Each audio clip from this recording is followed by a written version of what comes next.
palminhas aí, põe bem a barriga assim, ó, para aparecer. Coisa linda. O que ouvimos e aprendemos, o que nossos pais nos contaram, não esconderemos, dos nossos filhos contaremos à próxima geração os louváveis feitos do Senhor, o seu poder e as maravilhas que fez. Então eles confiarão em Deus, não esquecerão os seus feitos, aos seus mandamentos obedecerão. Assim diz o Senhor, povo meu, escute o meu ensino, incline os ouvidos para o que eu tenho a dizer. Cadê o coral? O que ouvimos e aprendemos, o que nossos pais nos contaram, não esconderemos, dos nossos filhos contaremos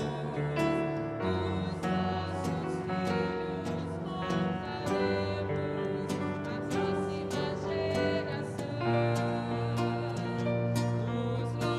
Senhor, o seu poder e as maravilhas que fez.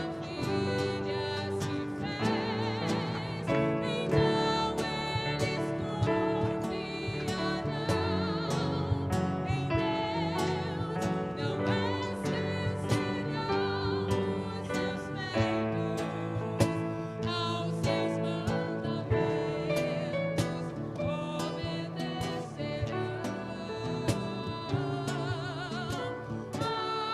Assim diz o Senhor, povo meu, escute o meu ensino,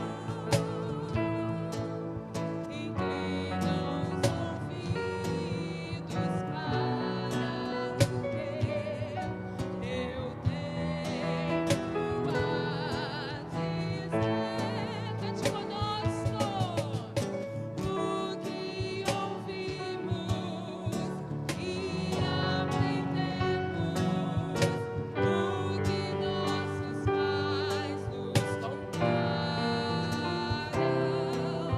não esconderemos, dos nossos filhos contaremos à próxima geração.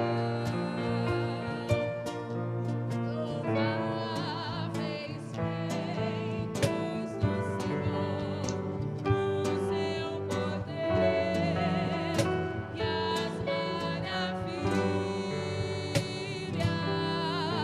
que fez.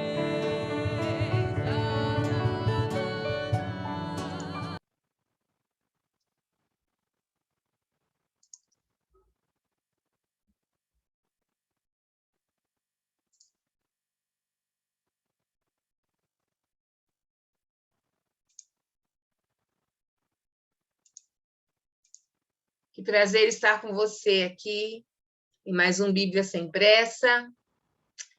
E com o TBT assim tão recente, né, da live que nós fizemos, a live intitulada Legado.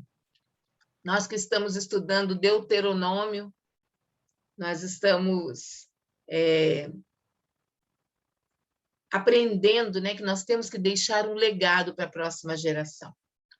Essa música é de minha composição E quando Deus me deu, não tinha outra forma, não tinha outro título a não ser legado. Né? Nós vamos começar, então, orando, colocando diante de Deus essa leitura. Nós vamos colocar diante de Deus esse tempo que vamos ter aqui e que o Senhor seja glorificado nesta hora, neste dia.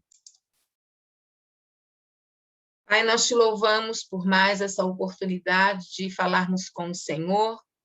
Muito obrigado porque o Senhor tem nos sustentado, o Senhor tem nos abrigado, o Senhor tem nos protegido. E nós queremos, ó Pai querido, colocar diante de Ti o estudo de hoje, de Deuteronômio 21 ao 25, e que nós possamos entender a responsabilidade que cai sobre os nossos ombros de deixarmos para a próxima geração um legado. Em nome de Jesus, sela nossas vidas e nos ajude a entender aquilo que o Senhor tem para nós. Em nome de Jesus. Amém. Amém? Vou pedir permissão a você novamente para compartilhar a tela. Vamos compartilhar aqui o que temos. Vamos colocar aqui a apresentação dos slides do começo. E lá vamos nós.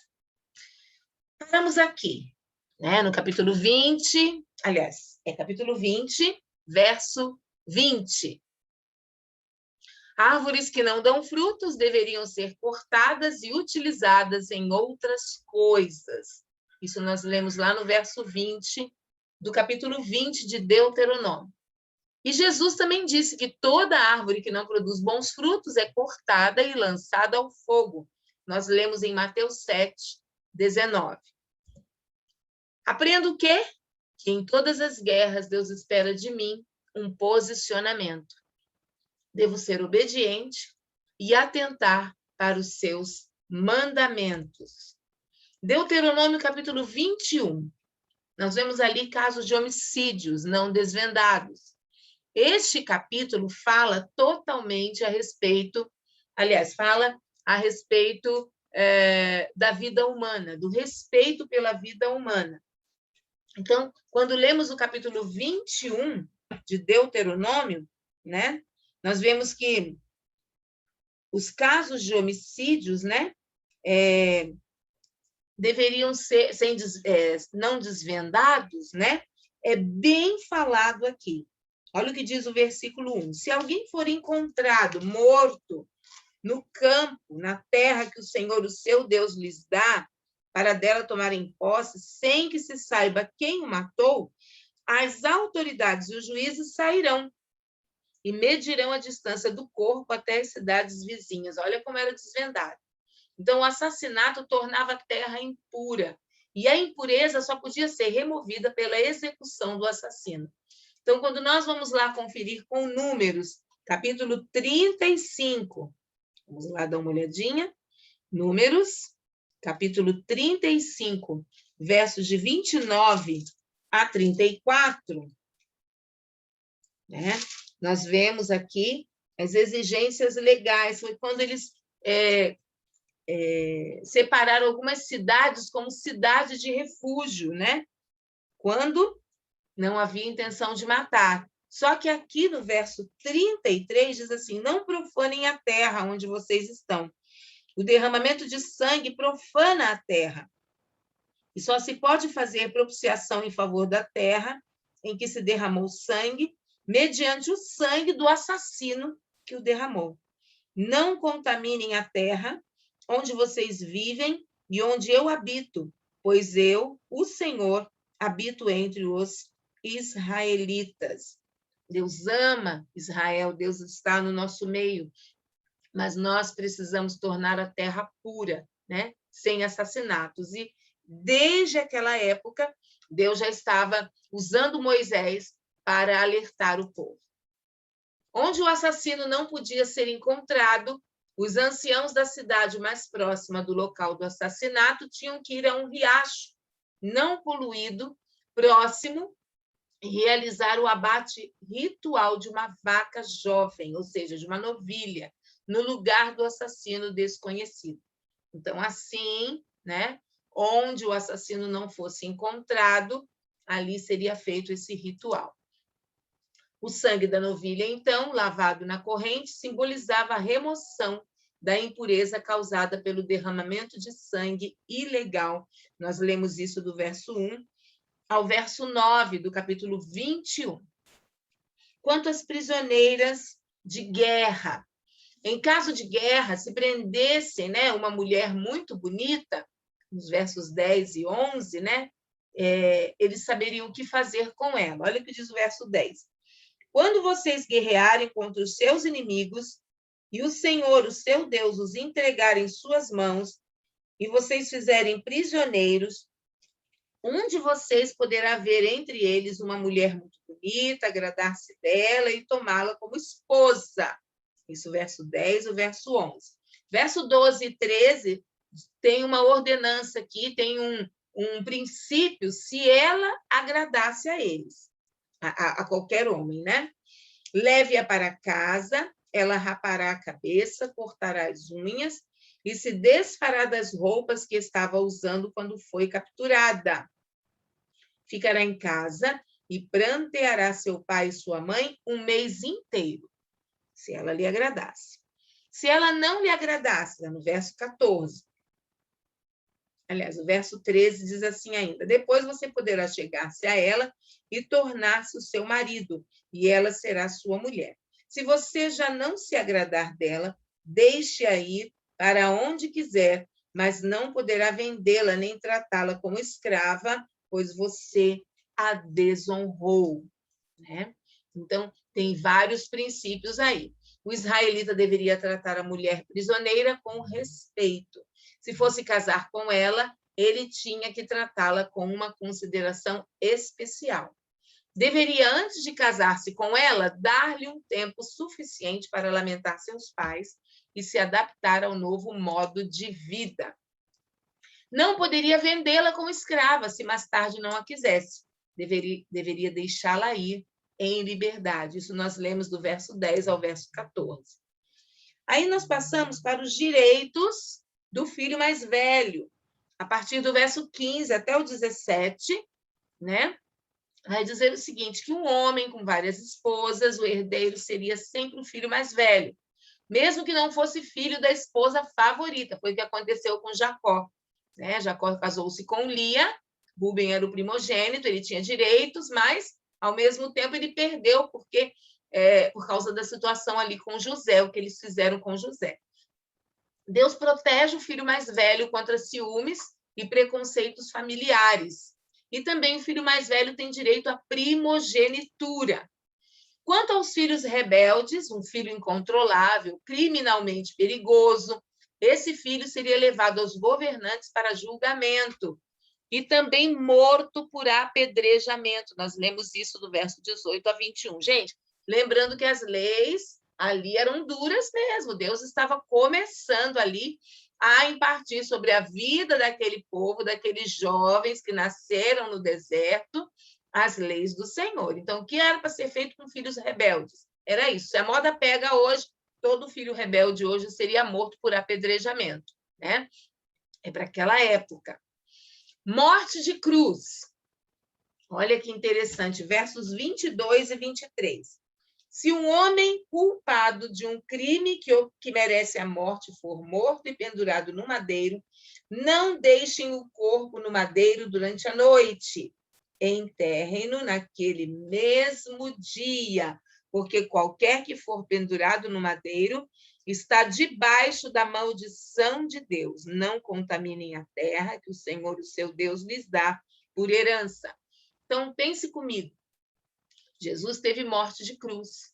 E no madeiro, ele estava debaixo da maldição de Deus, o Pai. Ele se fez maldição por nós. O verso 22 e 23 que eu acabei de ler fala sobre isso. Então, a morte de cruz era a pior morte, era a pior pena. E Deus me ama tanto, desde a antiguidade, eu sou valorizada por ele.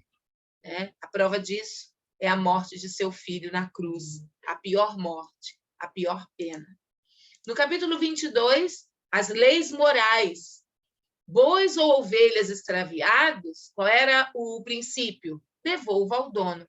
Isso no verso 1 diz assim: se o boi ou a ovelha de um israelita se extraviar e você ouvir, não ignore o fato, mas faça questão de levar o animal de volta ao seu dono. Ou seja, devolva tudo ao seu dono. Isso é um princípio moral. O que eu achar, né? Aquilo que eu vir alguém perder, eu tenho que ir atrás e devolver. Uma colega nossa de trabalho acabou de perder o celular e ela sabe que as pessoas viram quem foi que pegou. E ela foi ao lugar, de novo pediu que devolvesse o celular dela e as pessoas disseram que não viram. Então, com uma sociedade dessa, que fim nos espera, não é? Então, o princípio é: devolva tudo ao seu dono legítimo. Quanto às roupas daquela época, era abominação ao Senhor. Olha o verso 5 que diz: a mulher não usará roupas de homem, e o homem não usará roupas de mulher, pois o Senhor, o seu Deus, tem aversão por todo aquele que assim procede. É abominação. Era abominação ao Senhor homem vestir roupa de mulher e mulher vestir roupa de homem. Tinha separação ali. Se você encontrar um ninho numa árvore ou caído no chão, e a mãe estiver lá com os filhotes ou com os ovos, não pegue a mãe. Deuteronômio 22, verso 6. Deus pensa na cadeia alimentar, né? Você poderá apanhar os filhotes, mas deixe a mãe solta, para que tudo vá bem com você e você tenha vida longa. Verso 7. Então, Deus se preocupa, inclusive, com a cadeia alimentar. Deus se preocupa também com a construção de uma casa nova. A construção de uma casa nova teria que ter um parapeito em torno do terraço. O verso 8 diz assim: quando você construir uma casa nova, faça um parapeito em torno do terraço para que não traga sobre a sua casa a culpa pelo derramamento de sangue inocente caso alguém caia do terraço. Então, Deus se preocupa, inclusive, com a proteção à vida humana. Deuteronômio 22, 9 diz: não plantem 2 tipos de semente em sua vinha. Se o fizerem, tanto a semente que plantarem como o fruto da vinha estarão contaminados. Hoje nós vemos, né, vários tipos de frutas, uvas, que eles combinam vários tipos de sementes. Naquela época era abominação ao Senhor. Também era abominação ao Senhor o boi e o jumento sob o mesmo jugo. Não are a terra usando um boi e o jumento sob o mesmo jugo, né? Deus dá ordem para que isso não aconteça, é um princípio, porque tem o que aconteceria ali com o boi e com o jumento? Um poderia empacar, o outro queria andar, então não daria certo, daria uma confusão, e Deus disse para isso não acontecer. Lã e linho misturados? Não, também era um princípio ali. Onde está isso? No verso 11. Não use roupas de lã e de linho misturados no mesmo tecido. Olha, Deus é cuidadoso até quanto às roupas.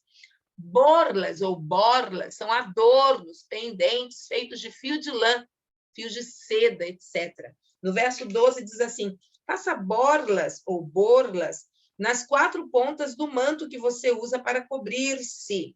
Isso aí significa borlas ou borlas, estão aí. Depois ele vai falar um pouco, Moisés vai lembrar aquela nova geração quanto às violações do casamento.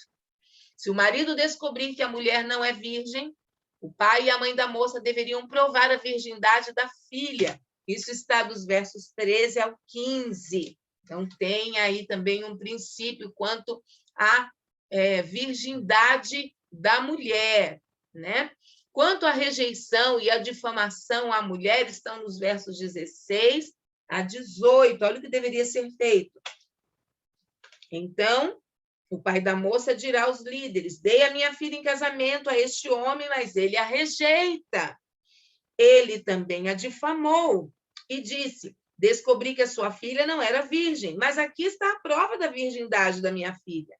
Então, os pais dela apresentarão a prova aos líderes da cidade e eles castigarão o homem, né? Então, o verso 19 diz assim: aplicarão a ele a multa de 100 peças de prata, que serão dadas ao pai da moça, pois aquele homem prejudicou a reputação de uma virgem israelita, e ele não poderá divorciar-se dela enquanto viver.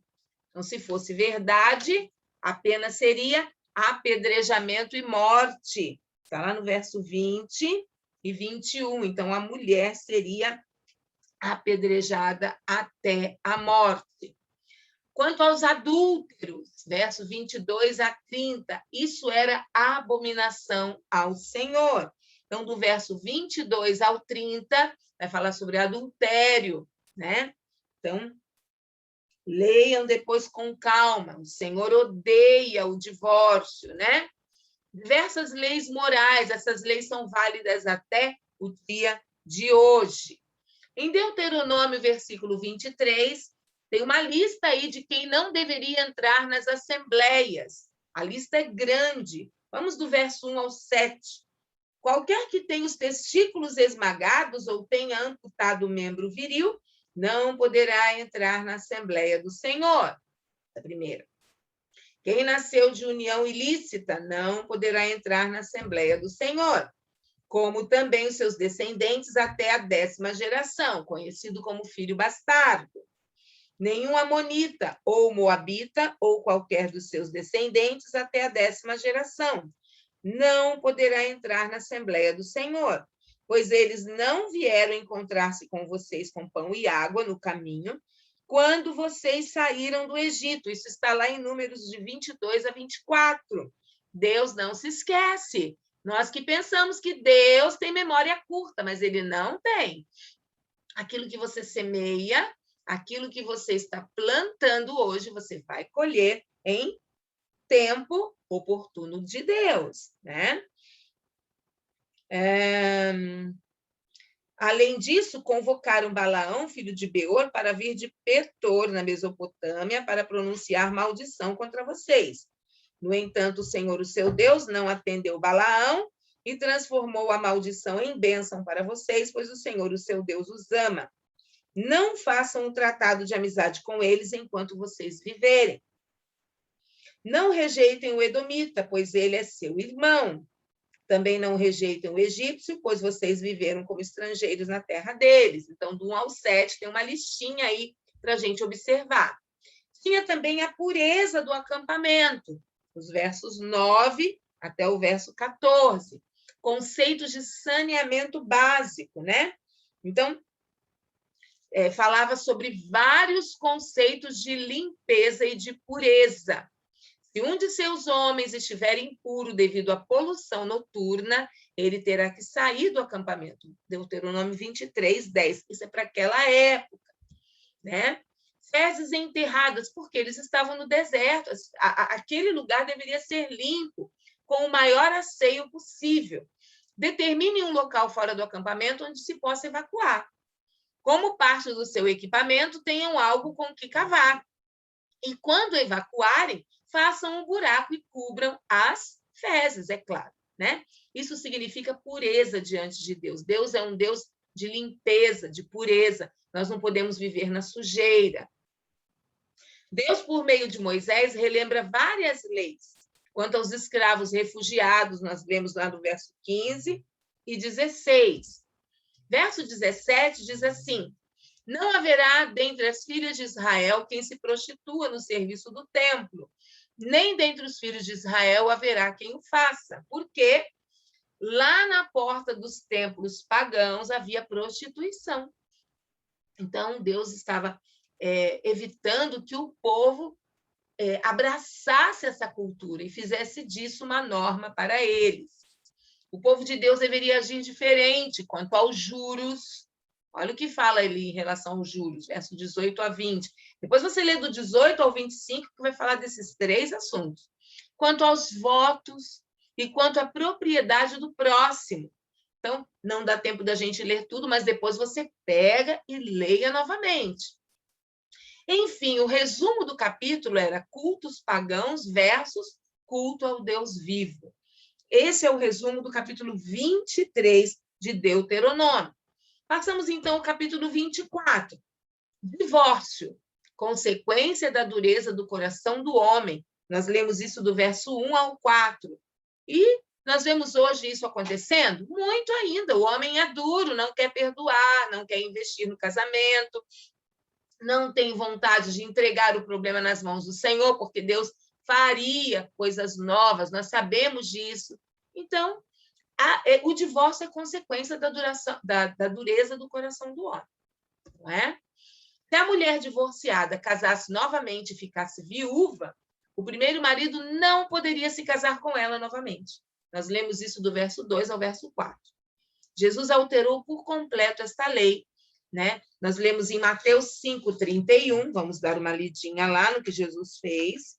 Mateus, capítulo 5, verso 31. Diz assim a palavra do Senhor. 31. Foi dito: aquele que se divorciar de sua mulher deverá dar-lhe certidão de divórcio. Mas eu lhes digo que todo aquele que se divorciar de sua mulher, exceto por imoralidade sexual, faz que ela se torne adúltera. E quem se casar com a mulher divorciada estará cometendo adultério. Também no capítulo 19 de Mateus, verso 7, diz assim a palavra do Senhor. Capítulo 19 de Mateus, verso 7. Jesus dando outro princípio. Perguntaram eles, então, por que Moisés mandou dar uma certidão de divórcio à mulher e mandá-la embora? Jesus respondeu: Moisés permitiu que vocês se divorciassem de suas mulheres por causa da dureza de coração de vocês, mas não foi assim desde o princípio. Eu lhes digo que todo aquele que se divorciar de sua mulher, exceto por imoralidade sexual, e se casar com outra mulher, estará cometendo adultério. Né? É melhor não casar, disseram os discípulos. Né?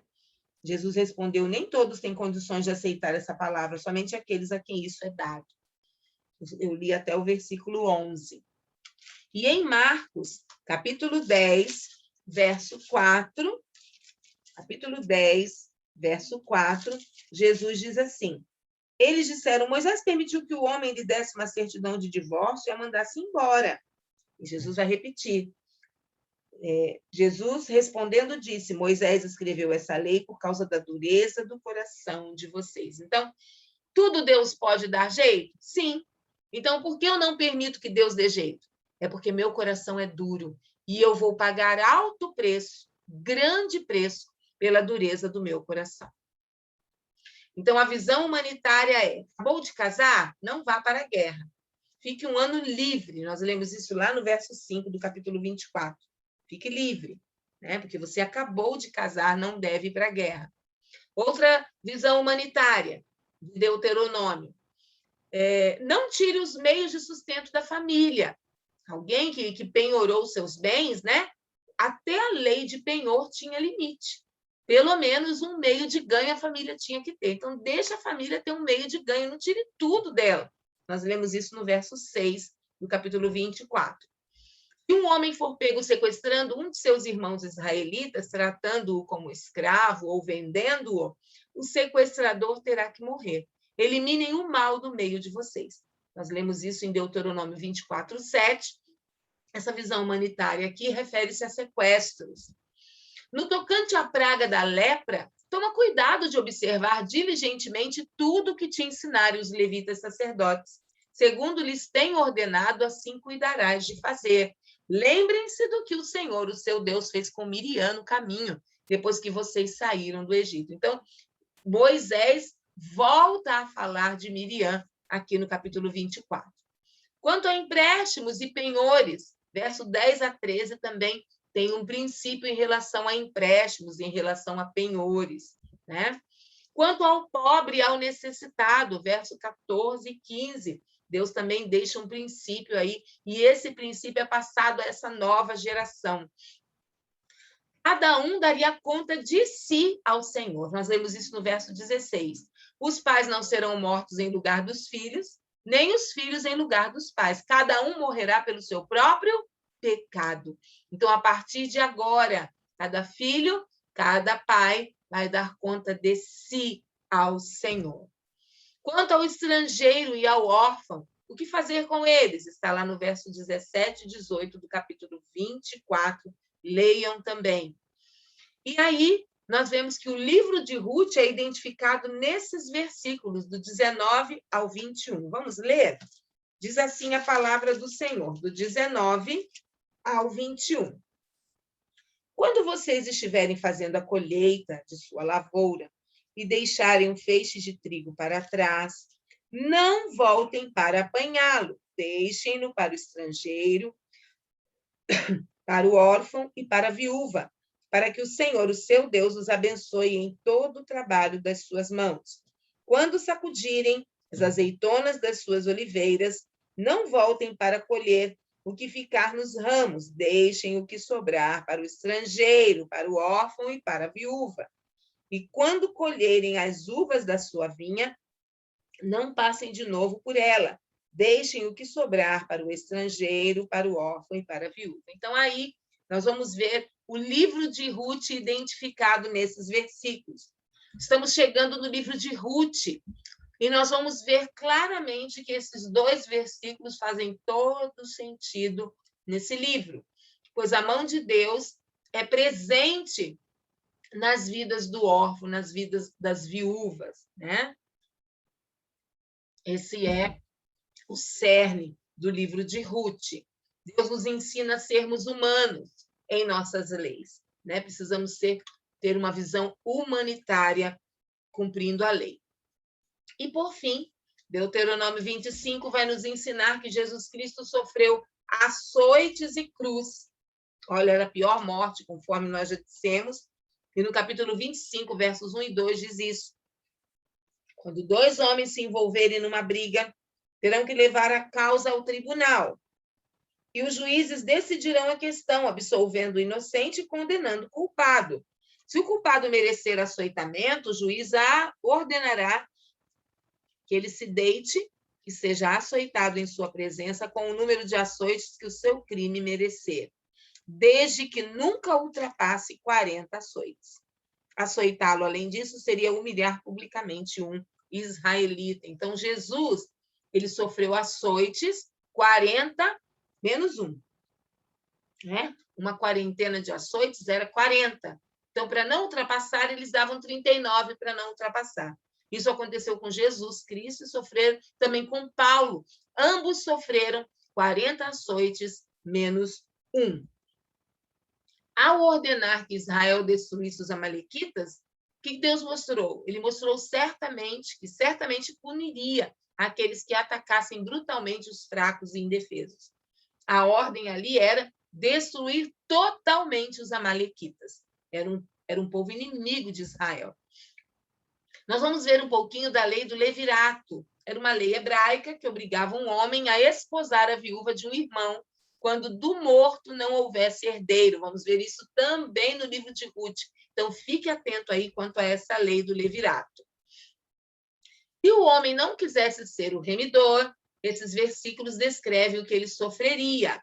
Versos de 5 a 10. Olha o que aconteceria com o homem. Aqui nós vemos aqui uma cena muito conhecida para nós, que fizemos o musical Ruth, né? E era o sapato, a troca de sapato que era o acerto de contas ali daquele combinado, daquela aliança. Então, nós vamos ver isso também no livro de Ruth. Quando pelejarem dois homens, um contra o outro, e a mulher de um chegar para livrar o seu marido da mão do que o fere, e ela estender a sua mão e lhe pegar pelas suas vergonhas, não tenham dó nem piedade, cortem a mão da mulher que fizer isso. Então, talvez você fale assim, meu Deus, que Deus é esse que manda cortar a mão? Gente, era a lei da época, não é? Então, quanto à desonestidade e à injustiça, nós vemos também o que era para ser feito, dos versos 13 ao verso 16. Então, desonestidade, está vendo essa pessoa aqui fazendo um sinal com as mãos, né? Isso é ser desonesto, porque ninguém está vendo o que ele está fazendo por trás, pelas costas, né? Isso é um sinal de desonestidade. E a injustiça também, quando a balança pende de um lado só. Isso é questão de injustiça.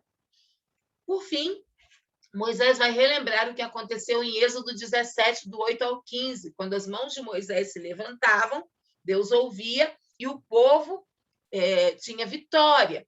Moisés começou a ficar cansado, então veio Arão e Hur segurar as mãos de Moisés para que ele não ficasse cansado e o povo fosse vitorioso. Então, Deus faz com que Moisés relembre como os israelitas deveriam se comportar diante das contendas. Jesus veio para nos ensinar a caminhar na contramão do mundo. Então, Moisés ensina de um jeito e Jesus vem para nos ensinar a caminhar na contramão do mundo, né? Diante da contenda, o que Moisés fala? E agora, o que Jesus fala? Isso é andar na contramão do mundo. E assim, nós terminamos, né, a leitura do Bíblia Sempre Pressa de hoje. Fomos do capítulo 21 ao capítulo 25 de Deuteronômio. Eu quero dizer que estamos muito felizes por você estar aqui. É um legado, realmente. Esse livro é legado. O símbolo dele é passando à próxima geração aquilo que ela nunca poderia esquecer. Por isso, nós estamos aqui. Com você que talvez nunca teve a oportunidade de ler a Bíblia toda, e aqui nós estamos aprendendo a palavra de Deus. Sem pressa, 5 capítulos por semana. Vamos agradecer ao Senhor por hoje, pela revelação? Pai, nós te louvamos pela revelação deste dia. Obrigada, Deus, porque nós aprendemos tanto contigo, com a tua palavra, e nós queremos continuar aprendendo. Aquilo que eu não consegui transmitir aos meus irmãos que estão assistindo, que o Senhor possa fazer a obra completa, em nome de Jesus. Sela nossas vidas, continue conosco neste dia, nos abençoando, nos dirigindo, protegendo em tudo, em nome de Jesus. Amém. Como eu sempre digo, amanhã teremos culto no Bola de Neve, às 20 horas. Se você não é de São José, pode assistir pelo YouTube, PRA. Dani Mota. Se você é daqui, esteja conosco lá na nossa igreja. Vai ser um prazer muito grande te receber lá. Que Deus te abençoe. Amém? Que você possa ter uma semana, um final de semana abençoado. Se o Senhor não tiver me recolhido, semana que vem estaremos de volta com mais um Bíblia Sem Pressa. Deus abençoe você e sua casa. Tchau.